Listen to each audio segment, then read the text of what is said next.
In the middle of the Mojave Desert, 30 miles southeast of Las Vegas, right smack on the Arizona-Nevada border, sits what many still call the eighth wonder of the world. Completed nearly 80 years ago, the mighty Hoover Dam is as much an engineering marvel today as it was when it opened back in 1935. Now, you see what I'm talking about in just a minute, but first let me fill you in as to why it was made. You see, the mighty Colorado River is crazy powerful and wildly unpredictable.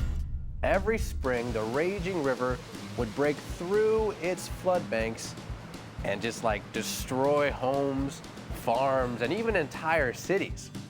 Now, when the water receded, more problems. Widespread, devastating drought plagued the region. Enter the U.S. Department of Reclamation. Their conclusion that the river had to be regulated. Though how on earth do you regulate a river? I mean, that just seems like an impossible task, right? But Congress approved the project, and listen here, President Herbert Hoover signed the appropriation bill. In an unprecedented move, 6 construction firms joined forces to win the massive government contract.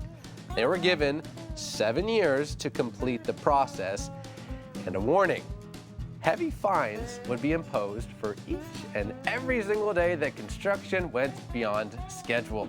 So began the race against time, and men literally worked round the clock to try to do the impossible.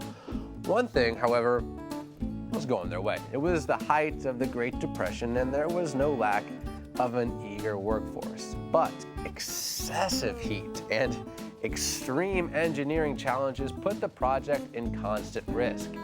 First task at hand: diverting the mighty Colorado away from the dam construction. Though again, how on earth do you divert a river? Well, check this out.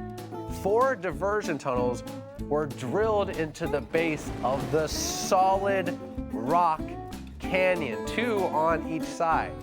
It took about 13 months to blast out 1.5 million cubic yards of rock. Teams of acrobats, known as high scalers, some actual circus performers from nearby Las Vegas, risked their lives to blast and free loose rock from the canyon walls. Monster pipes, more than 30 feet in diameter, were custom fabricated in makeshift factories built right near the site. Railroad cars delivered mountains of concrete. A unique aerial pulley system lowered the mixture into place. Now, each bucket held 16 tons. Times that by about 5 million, and Hoover Dam starts to rise. Generators and massive hydroelectric units were built right in its center. The world had never seen anything like it. The dam is as high as a 60-story building, and its base is as thick as 2 football fields. It can withstand up to 45,000 pounds of water pressure per cubic square foot. Now, if that sounds kind of out there, trust me, it's just a lot. The amount of concrete used in construction of this one dam is, well, about enough to pave a road from New York City to San Francisco, California. Even more impressive, the fact that the project literally paid for itself. To this day, Hoover Dam remains one of the country's largest hydroelectric power plants, generating clean, renewable energy for several western states. The dam even powers a good portion of the neon lights on the Las Vegas Strip.